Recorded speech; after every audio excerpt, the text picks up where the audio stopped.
News 19 और आज का मतदाता टीवी में डॉक्टर ब्रिजेश रस्तोगी जी आपका स्वागत है।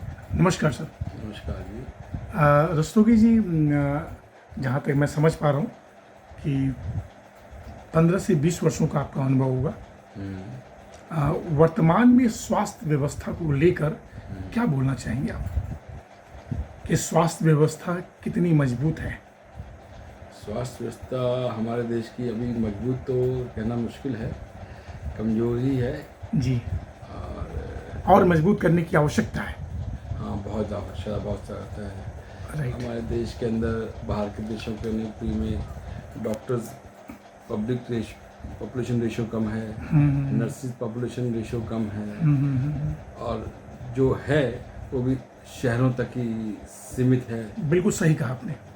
आज भी देश को आज़ाद हुए मेरे ख्याल से काफ़ी साल हो गया, 70 साल हो गए। हाँ, उसके बाद भी गांव तक ये बात सुविधा पहुंच नहीं पाई, ताकि बेसिक चीज़ें।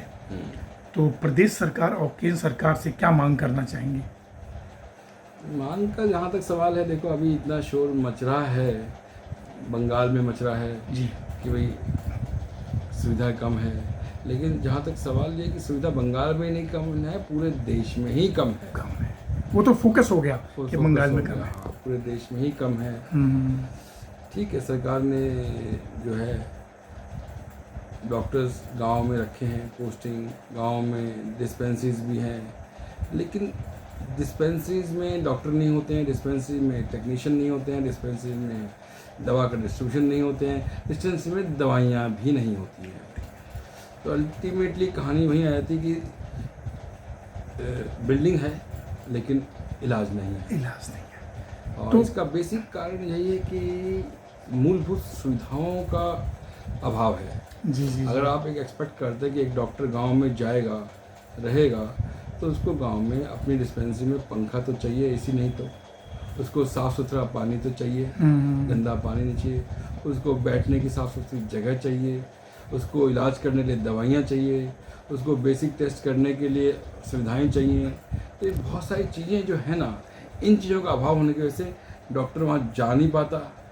एक्सपेक्ट तो करते हैं, हम लोगों ने भी कई बार पीएससी वगैरह में जाके देखा है, सब जगह देखा है, वहाँ पे सुविधाएं नहीं हैं। नर्स है तो डॉक्टर नहीं है, डॉक्टर है तो टेक्नीशियन नहीं है, सबका इकट्ठा नहीं होता। और सबसे बड़ी बात यह है कि सुविधाएं नहीं हैं। हमारे देश में जब हम लोग डॉक्टरों को बाहर भेजते हैं, खास तौर पे हमने देखा कि मालदीव में भी था अस्पताल हिंदुस्तान का, अफ़गानिस्तान में भी अस्पताल था, तो वहाँ हम लोग उनको फ़ॉरेन का जो है अलाउंस देते हैं। जब इतना अलाउंस उनको दिया जाता है, फ़ॉरेन अलाउंस, तो एक रूरल अलाउंस क्यों नहीं दिया जाता? नहीं दिया, क्यों नहीं दिया था? जब डॉक्टर को आप गाँव में भेजना चाहते हैं तो हर डॉक्टर जो गाँव में आता है, 10-15 साल पढ़ाई करके आजाद पहुँचता है, तो उसको अपने परिवार को भी सुविधाएं देनी होती है। उसको शहर में भी घर बना के रहना है, उसको गांव में भी अगर जाएगा तो जगह चाहिए, उसको पेट्रोल भी कम चाहिए, उसको उसके लिए एक व्हीकल भी चाहिए। तो they have to be given more salaries then what they are giving in the cities. On the other hand होता क्या, उनकी सैलरीज का जो है शहरों के अनुपात में कम होती है। इसके लिए उनका इंटरेस्ट नहीं बन पाता नेचुरली। और एक बार आदत पड़ जाती है कि भैया गांव में जाके अटेंडेंस लगा दो, शहरों में जाके प्रैक्टिस करो, फिर वो आदत टूटती भी नहीं है। वो टूटती नहीं है। अभी भी ये कहीं न कहीं अपवाद में देखा जाता है, ये है। होता है, क्योंकि देखो काफ़ी डॉक्टर्स के बारे में हमने सुना है, यहाँ पर भी है कि भाई गांव में जाके अटेंडेंस देते हैं, शहर में जाके फिर आके शाम को प्रैक्टिस करते हैं अपनी। जी। लेकिन वो ये कि कुछ तो प्रॉब्लम है भी, और कुछ अब उस प्रॉब्लम की आदत पड़ गई लोगों को। रस्तोगी जी, दो बड़ा सवाल है, गंभीर विषय है। देखिए, रोटी कपड़ा और मकान के साथ साथ बेहतर स्वास्थ्य भी चाहिए। हाँ। जो अभी नए सीएमओ साहब हैं, मेरी उनसे इस मुद्दे पे कई बार बातचीत हुई। इसके पहले भी जो लोग थे उन्होंने बड़ा प्रयास किया, लेकिन प्राइवेट सेक्टर जो है उसकी बहुत बड़ी भूमिका है, इसको आप इनकार नहीं कर सकते। अभी जो बंगाल में इतना बड़ा एक डॉक्टर महिला के साथ जो अत्याचार हुआ, तो सभी लोगों ने एक तरह से हाथ खड़े किए, तो बीच में सुप्रीम कोर्ट को आना पड़ा सर। तो सुप्रीम कोर्ट ने जो अभी दिशा निर्देश जारी किया है डॉक्टरों की सुरक्षा को लेके, उसके बारे में क्या बोलना चाहेंगे? कितना बेहतर उन्होंने कहा है? जैसे अभी हम बता रहे हैं कि गांव में आप चाहते हैं डॉक्टर जाएं और डॉक्टर में नर्सें जाएं और डॉक्टर नर्सें में दोनों मेल और फीमेल दोनों ही होते हैं। दोनों ही होते हैं। हाउ डू यू एक्सपेक्ट कि एक डॉक्टर वहाँ जाके रहे, हाउ डू यू एक्सपेक्ट कि डॉक्टर वहाँ गाँव में जाए और उसके बाद बाहर आपका चौकीदार भी ना हो, है ना। तो this is very problem. 90% population आपकी गांव में है और 90% सुविधाएं जो है वो शहरों में है। तो बहुत बड़ी बात कही आपने, 90% पॉपुलेशन गांव में और सुविधाएं जबकि शहर में है। और ये है प्रॉब्लम तो है। तो जो इन्होंने सुरक्षा के लिए जो हमारी CGI ने बोला है कि एक टास्क फोर्स बनाएंगे डॉक्टरों की सुरक्षा के लिए, वो कितना बेहतर कदम है। फिर टास्क फोर्स बनती है, कमेटीज बनती हैं, कमेटीज के रिकमेंडेशन आते हैं, होता तो कुछ भी नहीं है। कुछ नहीं है। जब तक कोई डॉक्टर जब वो गांव में जाएगा उसको वहाँ जाने के लिए उसके लिए एक proper vehicle, proper convince allowance, proper उसको पेट्रोल और प्रॉपर उसको सिक्योरिटी नहीं मिलेगी। खास ये तो देखो बंगाल का जो किस्सा हुआ है ये भरे पूरे शहर में हुआ है। आप क्या यही सोचो कि इसी गांव में जाके डॉक्टर गया तो क्या स्थिति होती होगी, क्या सिक्योरिटी होती होगी, क्या उसका डॉक्टर का दिल रहता होगा और क्या वो नर्स सोचती होगी और क्या उसको नर्स का दिल धड़कता होगा अकेले या साथ में गांव में जाने में रहते हुए। तो मतलब जो केंद्र सरकार है और राज्य सरकार इस पर गंभीरता से विचार करना चाहिए। अभी आपने सुना होगा पाकिस्तान के अंदर वो जो पोलियो की डॉक्टर नर्सिंग गई थी गांव के अंदर, तो उनको पीट पाट दिया, मार मुर दिया। जब पाकिस्तान में ये हाल है तो हमारे यहाँ क्या हाल होगा। क्योंकि अल्टीमेटली ये सब काम आंगनवाड़ी, पोलियो वाले और नर्सिस इस पर गंभीरता से विचार करना चाहिए। अभी आपने सुना होगा पाकिस्तान के अंदर वो जो पोलियो की डॉक्टर नर्सिंग गई थी गांव के अंदर, तो उनको पीट पाट दिया, मार मुर दिया। जब पाकिस्तान में ये हाल है तो हमारे यहाँ क्या हाल होगा। क्योंकि अल्टीमेटली ये सब काम आंगनवाड़ी, पोलियो वाले और नर्सिस, ये सब लेडीज महिलाएं ही ज़्यादा हैं इसके अंदर। तो इनकी सिक्योरिटी का इंतजाम तो करना ही पड़ेगा सरकार को, शहर में भी करना पड़ेगा और गाँव में भी करना पड़ेगा। तो ये नहीं कर पाएंगे तब तक कैसे हम लोग एक्सपेक्ट कर सकते हैं कि हमारी स्वास्थ्य सुविधाएँ इम्प्रूव होंगी। सर दो बड़ा सवाल, सबसे पहले मैं जानना चाहूँगा डॉक्टर साहब रस्तोगी जी, आपने इस फील्ड को क्यों चुना। क्योंकि कभी कभी ये जो बड़ा सेवा का फील्ड है तो कोई न कोई आपके साथ ऐसा इंसिडेंट होगा कि आप एक बिजनेसमैन या कुछ और बनना नहीं पसंद किए, आपने डॉक्टर बनना पसंद किया। नहीं, इसमें दो बातें हैं। डॉक्टर मैं ही नहीं, जितने भी बनते हैं या शुरुआत में जब बच्चे होते हैं 7वीं 8वीं लेके 12वीं तक, तो सब में बहुत ही सेवा भावना होती है। एक और इस मेडिकल लाइन में एक एडवांटेज है कि भाई जब आप मरीज ठीक होता है तो आपको एक खुशी भी मिलती है। तो जितनी खुशी एक इंजीनियर को नहीं मिलेगी काम करने पे, जितनी डॉक्टर को अपने काम करने पे मिलती है। और इसका सेवा का मुद्दा तो है ही है। जी। और ये हर डॉक्टर में होता है स्टार्टिंग के अंदर। हाँ, ओवर द ईयर्स जब ये अभाव में सरकारी डॉक्टर रहते हैं, बिना सिक्योरिटी के हमारे डॉक्टर चलते हैं, नर्सें बेचारी बिना अभाव में बिना सिक्योरिटी के गांव में जाती हैं, तो धीरे धीरे सेवा भाव मरनी शुरू रहती है। तो फिर आपने उसको फिर अपना मिशन बनाया और फिर आपने MBBS कंप्लीट किया, MD किया, सब कुछ किया आगे जाके। जी। अभी भी इसकी नींव कब रखी जहाँ हम बैठे बात कर रहे हैं सर? इसको 20 साल हो गए। 20 साल हो गया। वसुंधरा अस्पताल के नाम से 20 साल हो गए। राइट। तो सर 20 वर्षों के अंतर निरंतर जो है वसुंधरा अस्पताल को आप नए नए आयाम देते चले आए होंगे। हाँ, हम लोग देखो मिडिल क्लास के थे। पहले हमने 2 कमरों से शुरू किया, आज बढ़ते बढ़ते इसको 50 बेड हॉस्पिटल बना दिया है। पहले आयुष्मान है यहाँ पे? आयुष्मान भी है। वेरी गुड, आयुष्मान है। तो आपने 2 कमरे से स्टार्ट किया और आज के डेट में 50 बेड का ये अस्पताल है। हाँ, इसमें हमारे को सरकारी हेल्प भी बहुत मिली। यहाँ का जो आवास विकास है ये बहुत ही बेहतर गवर्नमेंट इंस्टीट्यूशन है, बजाय मैं देखता हूँ DDA की और GDA के। इनकी बहुत सारी हेल्प मिलती रही है। तो इन लोगों ने स्टार्टिंग में बहुत हेल्प किया जब हमने इसको जमीन को लिया, बनाया। तो ये अच्छा जगह है, अच्छी जगह हमने काम किया है। लोग भी यहाँ के अच्छे हैं, मिडिल क्लास लोग हैं यहाँ के। सर वर्तमान में क्या के यहाँ सर एक हाई प्रोफाइल जेंट्री है, तो यहाँ हाई प्रोफाइल नहीं है, यहाँ पे मिडिल क्लास जेंट्री ज़्यादा है। तो कौन कौन सी सुविधाएं हैं डॉक्टर साहब इसमें अस्पताल में वर्तमान में? वर्तमान में सारी सुविधाएं हैं। जनरल मेडिसिन है, गायनी है, और सुपर स्पेशलिटी में ऑर्थो, यूरोलॉजी, ऑलमोस्ट सब सुविधाएं हैं, आईसीयू है, सारी इमरजेंसीज हम रन करते हैं, सही सर्जिकल सारा करते हैं। और आयुष्मान भी है। आयुष्मान है, सीजीएस है, डीजीएस है और सारे इंश्योरेंस भी हैं। Yes sir. सर हम एक बड़ी बात और करना चाहेंगे। देखा जाता है कि अब जो नई पीढ़ी आ रही है वो थोड़ा सर्जन बनना कम पसंद करती है, वो मेडिसिन में जाती है। और मैंने बहुत लोगों से पूछा तो लोगों ने कहा सीधे सर्जन बनने पर ब्लेम मेरे ऊपर आता है और सुरक्षा की भावना से इस पूरे फील्ड से दरकिनार करते हैं। कितनी सच्चाई है इसमें? नहीं, ब्लेम वाली जहाँ तक बात है वो तो मेरे ख्याल से इतना इम्पोर्टेंट नहीं है जितना हाँ एक अच्छा सर्जन बनने के अंदर आपको 20 साल लग जाते हैं और अच्छा फिजिशियन बनने के अंदर आपको सिर्फ 5-7 साल लगते हैं।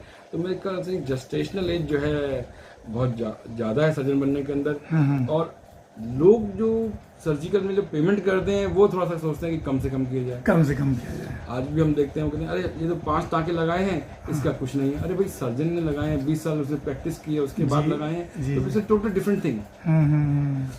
तो इसीलिए सर्जिकल स्किल्स आती मुश्किल से है, मेहनत से है, ज़्यादा प्रैक्टिस से है और उस हिसाब से पेमेंट शायद कम है सर्जन के लिए।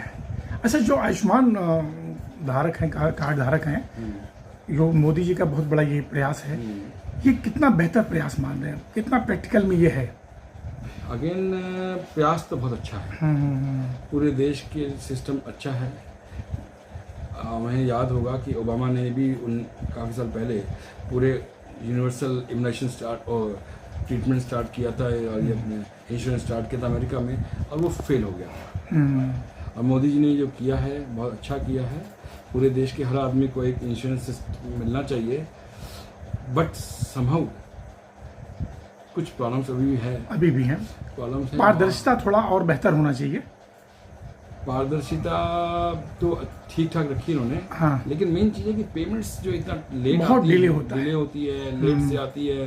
सर्जन्स लोग इसलिए ऑपरेट करने में हिचकिचाते हैं और हॉस्पिटल लोगों को भी प्रॉब्लम है। कुछ चीज़ें हैं डिलीवरी वगैरह की, जैसे हमारे और जो उसका शेड्यूल हॉस्पिटल के अंदर हैं। अब हॉस्पिटल में हम लोग कहते हैं डिलीवरी चार्जेस हैं वो 7-8-9 हज़ार हैं। अब ये लोग लगाते हैं 7-8-9 हज़ार गाँव के हिसाब से। आजकल हम लोग जिस जगह बैठे हैं और जितनी अच्छी देते हैं, हमारे यहाँ 60,000 की दवाइयाँ ही लग जाती हैं। तो रेट्स काफ़ी कम हैं। रेट बढ़ानी चाहिए। रेट्स इतने होने चाहिए कि भाई एटलीस्ट जो है हॉस्पिटल लोग अफोर्ड कर सकें। अल्टीमेटली एम है क्वालिटी ट्रीटमेंट देने का। अगर हम क्वालिटी ट्रीटमेंट नहीं दे पाए तो फिर तो whole system process is failure. तो वहाँ प्रॉब्लम है कि एक तो रेट्स थोड़े से काफ़ी कम है कई जगह पे, और दूसरा ये कि पेमेंट डिले होने से सर्जन्स लोग हिचक जाते हैं।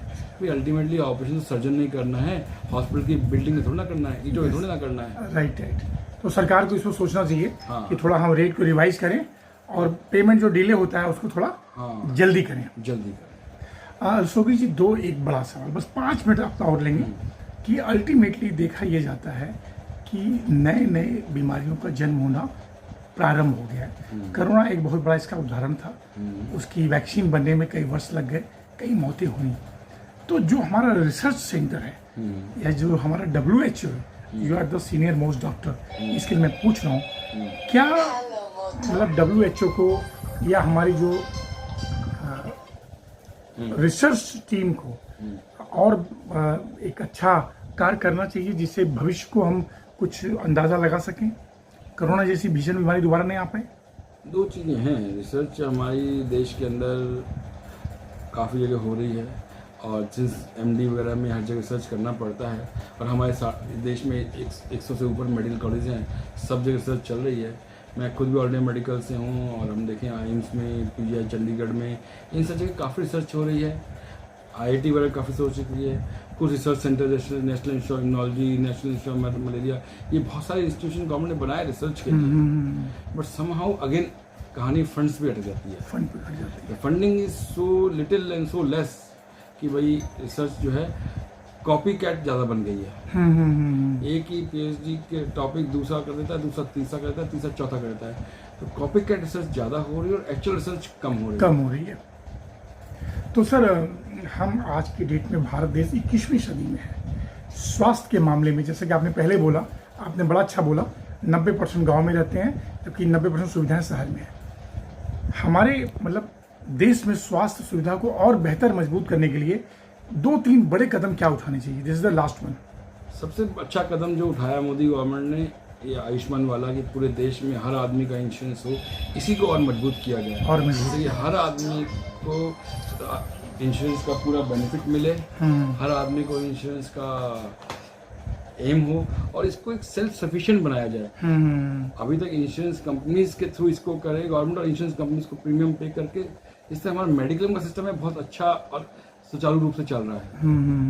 इसी तरह आयुष्मान को भी और अच्छा डेवलप करने में थोड़ा वक्त लग रहा है, पर और अच्छा लगेगा तो देश में काफ़ी सुविधाएं होंगी। जो डिस्पेंसरीज है और उनको इम्प्रूवमेंट होना चाहिए। हम बंगाल का देखा, अभी आपकी मीडिया वालों ने दिखाया, बिहार के अंदर जो हॉस्पिटलों की बिल्डिंगें जर्जर हो रही हैं, टूट रही है, डॉक्टर की अवेलेबिलिटी नहीं हो रही है, वहाँ पे है प्रॉब्लम्स, तो उनको किया जाए। तो सिस्टम पे पैसा डिमांडिंग है, ज़रूरी भी है, और जो हम देख रहे हैं कि हमारा जो खर्चा है मेडिकल के ऊपर 1% ऑफ GDP से भी कम है, और ज़्यादा बढ़ाना चाहिए। वो बढ़ाना चाहिए।